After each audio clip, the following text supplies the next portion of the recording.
Hello students, कैसे हैं आप? बढ़िया। मैं मोहम्मद सरताज और आप सभी का बहुत बहुत वेलकम हमारे चैनल सरताज सर 123 में। तो आइए students, basic concept of mathematics के इस वीडियो सीरीज में आज हम लास्ट पार्ट समझ लीजिए, जो कि पार्ट हमारा कौन सा है? 8 है ना। पार्ट है हमारा ये 8 नंबर का पार्ट। इस पार्ट में हम आज सीखने वाले हैं बोर्ड मास रूल। ठीक है स्टूडेंट्स, मास रूल के बारे में उम्मीद है मुझे कुछ लोगों ने जरूर सुना होगा और कई ऐसे स्टूडेंट भी होंगे जिन्होंने बोर्ड मास रूल के बारे में नहीं सुना होगा।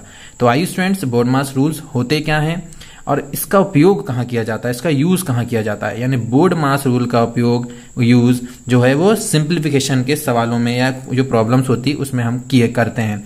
कैसे करते हैं कि जब हमारे पास, अभी हम एक क्वेश्चन लेके इसको सॉल्व भी कराएंगे कि कैसे बोर्ड मास रूल का इस्तेमाल किया जाता है। तो आइए स्टूडेंट्स, सबसे पहले सीखते हैं कि ये बोर्ड मास रूल होता क्या है। बोर्ड मास रूल जो है वो किसी भी कैलकुलेशन में, जब बहुत सारा कैलकुलेशन होता है तो उसमें एक ऑर्डर में बताता है कि किसको सबसे पहले सॉल्व करना है और किसको बाद में सॉल्व करना है। यानी यदि मान लीजिए आपके साथ कोई सवाल है और उसमें प्लस भी है, माइनस भी है ना, जोड़ भी है, घटाना भी है, भाग भी है, गुणा भी है, तो पहले किसको सॉल्व करेंगे, ये इसका पता लगाने के लिए हम किसका इस्तेमाल करते हैं? बोर्ड मास रूल का इस्तेमाल करते हैं। तो आइए स्टूडेंट्स, बोर्ड मास रूल के बारे में जानते हैं। चलिए स्टूडेंट्स, तो बोर्ड मास रूल, ये जो वर्ड दिख रहा है बोर्ड मास, मतलब इसी वर्ड को एक ऑर्डर पे जमाया गया है, उसी को बोलते हैं बोर्ड मास। अब ये होता क्या है? यानी सबसे पहले ये लिखा है बोर्ड मास का पहला वर्ड है हमारा बी का मतलब होता है ब्रैकेट। ब्रैकेट को यानी हिंदी में अपन बोलेंगे इसको कोष्ठक, है ना। हिंदी में क्या बोला जाता है इसको? कोष्ठक। यानी आपको जब भी कैलकुलेशन यदि कहीं करना है और यदि आपको कोई कोष्ठक दिखाई दे, ब्रैकेट दिखाई दे, तो सबसे पहले आपको ब्रैकेट को सॉल्व करना है। अब ब्रैकेट भी 3 टाइप के दिखाई देते हैं स्टूडेंट्स। एक होता है छोटा ब्रैकेट, ठीक है, और एक होता है मिड ब्रैकेट, इसको बोलते हैं स्मॉल ब्रैकेट, है ना, ये छोटा कोष्ठक। और ये है मिड ब्रैकेट जिसको मंझला कोष्ठक बोलते हैं, और एक होता है बिग ब्रैकेट जिसको बोलते हैं हम बड़ा कोष्ठक। ठीक है स्टूडेंट, तो जब कोष्ठक हमको सबसे पहले किसको सॉल्व करना है? कोष्ठक को सॉल्व करना है। तो कोष्ठक जब हम सॉल्व कर रहे हैं तो कोष्ठक में भी 3 वेराइटी कोष्ठक आपको दिखाई देते हैं। तो सबसे पहले आपको किसको सॉल्व करना है? छोटे कोष्ठक को यानी स्मॉल ब्रैकेट को। फिर उसके बाद आपको किसको सॉल्व करना है? मिड ब्रैकेट को यानी मंझले कोष्ठक को। फिर उसके बाद आपको सॉल्व करना है बिग ब्रैकेट को यानी बड़े कोष्ठक को। ठीक है स्टूडेंट्स, अब एक क्वेश्चन लेंगे तो ये बहुत अच्छे से इस चीज को आप समझ जाएंगे कि कैसे सॉल्व करना है। ठीक है स्टूडेंट, उसके बाद आता है ऑफ, है ना, यानी आपको ऑफ को सॉल्व करना। ऑफ का हिंदी मीनिंग होती है का। अभी का कैसे उपयोग किया जा रहा है, कैसे क्वेश्चन पे आता है, उसको अभी हम समझाएंगे थोड़ी देर बाद। फिर उसके बाद आपको, इसके बाद यदि ब्रैकेट सॉल्व हो जाए, का सॉल्व हो जाए, तो उसके बाद आपको सॉल्व करना है डिवीजन। डिवीजन का मतलब होता है भाग। डिवीजन का मतलब क्या होता है स्टूडेंट्स? भाग। यानी इसके बाद आपको फिर क्या करना है? ऑर्डर पे भाग को सॉल्व करना है, डिवीजन को सॉल्व करना है। फिर उसके बाद एम मतलब होता है मल्टीप्लिकेशन यानी मल्टीप्लाई, और मल्टीप्लाई का मतलब होता है गुना। यानी आपको फिर किसको सॉल्व करना है? गुणे को सॉल्व करना है। यानी मल्टीप्लिकेशन जहां जो दिखाई दे रहा है, इनटू जो दिखाई दे रहा है, उसको आपको सॉल्व करना है। फिर उसके बाद आपको एडिशन यानी होता है जोड़ना या जोड़ना, है ना। यानी फिर उसके बाद आपको एडिशन करना है, ठीक है, यानी एडिशन को सॉल्व करना है। जब ये सब सॉल्व हो जाए तो उसके बाद फिर किसको सॉल्व करेंगे? एडिशन को सॉल्व करेंगे, यानी जोड़ना है फिर। और सबसे लास्ट में जो आप कैलकुलेशन करेंगे वो करेंगे आप घटाना को। ठीक है, आया समझ में स्टूडेंट्स? यानी ये एक ऑर्डर है कि कैसे आपको कैलकुलेशन करना है किसी भी क्वेश्चन पे। तो चलिए स्टूडेंट्स, आइए क्वेश्चन लेते हैं और समझते हैं कि बोर्ड मास रूल, मतलब हम बोर्ड मास रूल को हम कैसे अप्लाई करते हैं। यानी ये एक क्वेश्चन है अपने पास जिसमें बहुत सारा कैलकुलेशन दिखाई दे रहा है, जिसमें आपको डिवीजन भी दिख रहा है, सब्सट्रैक्शन भी दिख रहा है, का मतलब यही ऑफ है ना। इंग्लिश में यदि क्वेश्चन होगा तो यहाँ ऑफ लिखा होगा, है ना। बिग ब्रैकेट भी दिखाई दे रहा है, प्लस भी दिखाई दे रहा है, माइनस भी, डिवीजन भी, मतलब सारी चीजें अब दिखाई दे रही है। तो यहां पर हम अप्लाई करते हैं बोर्ड मास रूल कि पहले क्या सॉल्व किया जाएगा, है ना स्टूडेंट। चलिए देखते हैं।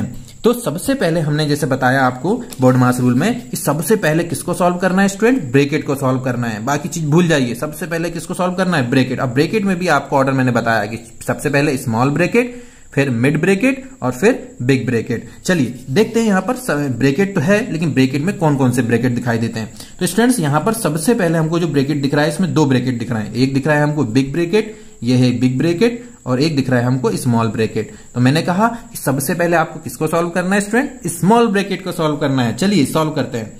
तो ये हो गया 72 माइनस 12 डिवाइडेड बाय 3, और ये हो गया 3 का, ये हो गया 2 प्लस जैसे का वैसे रहेगा। अब अपन को स्मॉल ब्रैकेट को सॉल्व कर लेना है। स्मॉल ब्रैकेट के अंदर क्या दिखाई दे रहा है स्टूडेंट्स, 18 माइनस 6, तो 18 माइनस 6 क्या हो जाएगा, 12 डिवाइडेड बाय 4। ठीक है स्टूडेंट, अब इसके बाद यहां पर डिवीजन भी दिख रहा है ना, और ये भी दिख रहा है। तो अब आपको अभी ये सोचना नहीं, अभी आपको साइन पे नहीं जाना, अभी आपका क्या ब्रैकेट सॉल्व हो गए पूरे, नहीं हुए, अभी ये बिग ब्रैकेट बाकी है। तो सबसे पहले अपन अब बिग ब्रैकेट को सॉल्व करेंगे, यानी बिग ब्रैकेट के अंदर जो कैलकुलेशन है, बिग ब्रैकेट सॉल्व करने का मतलब होता है कि बिग ब्रैकेट के अंदर जो कैलकुलेशन है पहले वो सॉल्व किया जाएगा, उसके बाद इधर ध्यान देंगे, अभी इधर इसको ध्यान नहीं देना है। चलिए अब देखते हैं। तो बिग ब्रैकेट के अंदर जो है कैलकुलेशन, उसमें अब ऑर्डर देखेंगे कि पहले किसको सॉल्व किया जाएगा। तो हम यदि देखते हैं कि इसके बाद ब्रैकेट के बाद ऑफ को सॉल्व किया जाता है, तो क्या यहां पर कहीं ऑफ या का है, बिल्कुल है। इसका मतलब है कि यहां सबसे पहले का को सॉल्व किया जाएगा। ठीक है स्टूडेंट, तो का को सॉल्व कर लेते हैं। और का मतलब क्या होता है सबको पता होगा, वैसे उम्मीद है मुझे कि सबको पता होगा, है ना। का मतलब गुणा ही होता है। तो ये हो गया डिवीजन 3 इंटू 2, का मतलब गुणा होता है ना। तो 3 गुणित 2 या 3 इंटू 2 कितना हो गया, ये 6 हो गया। ठीक, प्लस, और ये जैसे का वैसे ही रहेगा, क्योंकि अभी अपन ब्रैकेट सॉल्व कर रहे हैं। जब तक ब्रैकेट सॉल्व नहीं होगा तब तक हम इसका कैलकुलेशन नहीं करेंगे। ठीक है स्टूडेंट, चलिए अब इसके बाद अब देखते हैं। अब यहां पर देखो बिग ब्रैकेट को सॉल्व कर रहे हैं, उसमें डिवीजन भी है और सब्सट्रैक्शन भी है। सब्सट्रैक्शन तो देखो सबसे लास्ट में सॉल्व करना है, इसका मतलब डिवीजन और सब्सट्रैक्शन यदि दिखाई दे रहा है तो सबसे पहले किसको सॉल्व किया जाएगा, पहले, क्योंकि ऊपर क्या दिख रहा है फॉर्मूले में, डिवीजन, यानी पहले डिवीजन सॉल्व होगा और सब्सट्रैक्शन बाद में सॉल्व होगा, है ना। यानी ये ऑर्डर इस तरीके से चल रहा है, ये ऐसा नीचे, है ना। ये ऑर्डर है, अपना ऑर्डर जो है वो सॉल्व करने का ये है कि सबसे पहले ऊपर वाला जो मैंने बी लिखा हूं, फिर ओ, फिर डी, एम, ए, एस। ठीक है, चलिए तो यहां पर अपन सॉल्व किसको कर लेंगे, डिवीजन को। तो 12 डिवाइडेड बाय 6, तो 6 2 जा 12, तो यहां क्या जाएगा 2 प्लस 12 डिवाइडेड बाय क्या हो गया, ये 4। अब यहां पर आपको क्या कर लेना है स्टूडेंट्स, ये माइनस स्टूडेंट है ना। ठीक, अब 72 माइनस 2, अभी बिग ब्रैकेट सॉल्व नहीं हुआ है, तो इसलिए अपन इसको अब यही कैलकुलेशन को सॉल्व करेंगे। तो 72 माइनस 2 कितना हो गया स्टूडेंट, यहां बचा 70। अब जैसे ये कैलकुलेशन यहां पर साइन अंदर खत्म हो गया, मतलब कोष्टक या ब्रैकेट जो है वो हट जाएगा। तो ये हो गया 70 प्लस 12 डिवाइडेड बाय क्या हो गया स्टूडेंट, 4 हो गया। अब प्लस दिख रहा है और डिवीजन दिख रहा है, यानी एडिशन दिख रहा है और डिवीजन दिख रहा है। तो पहले किसको सॉल्व किया जाएगा, तो बोर्डमास रूल के अकॉर्डिंग हमने देखा कि एडिशन तो बाद में है। देखो पहले क्या दिख रहा है, डिवीजन, यानी इसका मतलब पहले डिवीजन सॉल्व किया जाएगा, उसके बाद फिर किसको सॉल्व किया जाएगा, एडिशन को सॉल्व किया जाएगा। तो इसका मतलब है कि यहां पर आप सबसे पहले डिवीजन को सॉल्व कर लेंगे। तो 12 डिवाइडेड बाय 4, 12 भागे 4, मतलब हो जाएगा 4 तिया 12, यहां कितना आ गया 3। अब आप ऐड कर दीजिए 70 प्लस 3, यानी ये हो जाएगा 73, और इसका आंसर ही आ जाएगा। तो यानी इस तरीके से हम बोर्डमास रूल का उपयोग करके कैलकुलेशन करते हैं। यानी बोर्डमास रूल जो है वो कैलकुलेशन का एक ऑर्डर को बताता है कि किस तरीके से हमको पहले क्या सॉल्व करना है, यानी कौन से साइन को पहले सॉल्व करना है और कौन से साइन को बाद में सॉल्व करना है। ठीक है, तो इस तरीके से आपको एक ऑर्डर पे सॉल्व करना होता है, क्योंकि हमको यदि ये नहीं पता होगा तो इसका आंसर आप बहुत गलत लेके आते हैं। मैंने बहुत सारे स्टूडेंट को देखा कि इस तरीके के कैलकुलेशन को बन नहीं पाता, क्योंकि उनको बोर्डमास रूल पता नहीं होता। तो स्टूडेंट्स, उम्मीद करता हूं कि आपको बोर्डमास रूल समझ में आ गया होगा। और एग्जांपल लेके आप कर सकते हैं यदि आपको और प्रैक्टिस करना है तो उम्मीद करता हूं कि आपको बोर्डमास रूल समझ में आया होगा और आप इस वीडियो के माध्यम से बोर्डमास रूल को बहुत अच्छे से समझेंगे और उसको अप्लाई करने की कोशिश करेंगे। तो चलिए स्टूडेंट्स, आज का ये वीडियो हम यहीं समाप्त करते हैं। और यदि आपको हमारा वीडियो अच्छा लगे तो हमारे वीडियो को लाइक करें और हमारे चैनल को सब्सक्राइब करें। इसी तरीके की वीडियो आपको यदि चाहिए तो हमारे चैनल को सब्सक्राइब जरूर करें। चलिए स्टूडेंट्स, तो आज की क्लास को हम यहीं समाप्त करते हैं। धन्यवाद।